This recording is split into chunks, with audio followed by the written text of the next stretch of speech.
વિશ્વની સૌથી ઊંચી પ્રતિમા સ્ટેચ્યુ ઓફ યુનિટી ખાતે આવતા દેશ વિદેશના પ્રવાસીઓ માટે વધુ એક ભવ્ય આકર્ષણ ઉમેરાયું છે.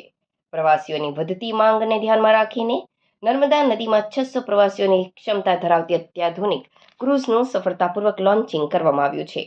તમામ જરૂરી પૂર્વ મંજૂરીઓ અને સુરક્ષા ધોરણોની ચકાસણી બાદ આ સેવા ટૂંક સમયમાં પ્રવાસીઓ માટે ખુલ્લું મુકાશે. સ્ટેચ્યુ ઓફ યુનિટી ખાતે પ્રવાસનને નવી ગતિ મળશે. નર્મદા નદીમાં 600 ક્ષમતા ધરાવતી ભવ્ય ક્રૂઝનું લોન્ચિંગ ટૂંકમાં કરવામાં આવશે. તમામ જરૂરી મંજૂરી બાદ ટૂંક સમયમાં સેવા શરૂ કરાશે. ડેસ્ટિનેશન વેડિંગ, બર્થડે પાર્ટી અને કોર્પોરેટ ઇવેન્ટ્સ પણ થઈ શકશે. અગાઉની 200 કેપેસિટીની ક્રૂઝ કરતાં નવી ક્રૂઝ કદ, ક્ષમતા અને આધુનિક સુવિધાઓમાં ઘણી આગળ છે. નર્મદા નદીના શાંત અને રમણીય વાતાવરણ વચ્ચે આ ક્રૂઝમાં સવાર થઈને પ્રવાસીઓ કુદરતી સૌંદર્ય અને સ્ટેચ્યુ ઓફ યુનિટીના અદ્ભુત દ્રશ્યોનો આનંદ માણી શકશે.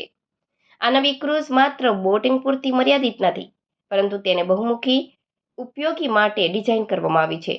જન્મદિવસની ઉજવણી, લગ્ન સમારંભ, સંગીત સંધ્યા, કોર્પોરેટ ઇવેન્ટ્સ, પ્રોડક્ટ લોન્ચ અને ખાનગી પાર્ટીઓ પણ ક્રૂઝ પર થઈ શકશે.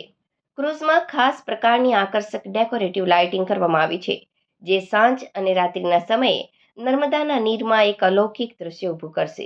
સ્ટેચ્યુ ઓફ યુનિટી વિસ્તાર વિકાસ અને પ્રવાસન નિયમન સત્તામંડળ દ્વારા પ્રવાસીઓને વિશ્વસ્તરીય અનુભવ આપવા આ નિર્ણય લેવાયો છે.